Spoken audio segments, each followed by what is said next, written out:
গাজাবাসী আর ফিলিস্তিনের পক্ষ নিয়ে আমাদের এই সোনার বাংলাদেশের জমিনে আমরা দেখতে পাইছি কোটি হাজারো লক্ষ মানুষের আর্তনাদ ও মিটিং আর মিছিল।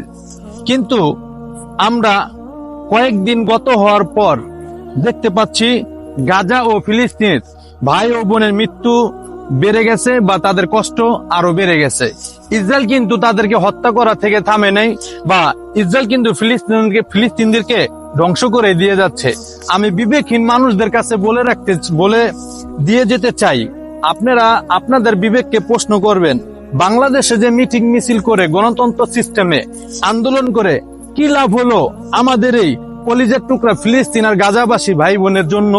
তাদের জন্য যে আন্দোলন করে যে পৃথিবীর সম্মুখে তুলে ধরেছিল বাংলাদেশের জনগণ, আজও কি পারছে ফিলিস্তিন আর গাজাবাসীর দুঃখ আর কষ্ট শেষ করতে?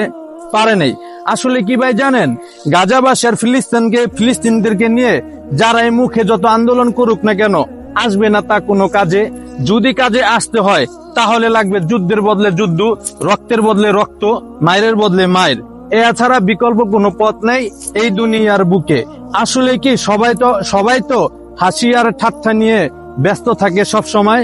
ফিলিস্তিন আর মুসলিম নিরীহ মানুষদেরকে নিয়ে টেনশন করার সময় আছে ভাই কার? আসলে কি জানো, সবাই সবার মতো করে জীবন যাপন করে, কেউ চায় না মরতে, কেউ চায় না কিছু করতে। মুখে মুখে ভালোবাসি, অন্তরে তাদের বিষ, কেউ কারো পাশে থাকে না। এটাই হইছে বর্তমান বিশ্বের প্রেক্ষাপট।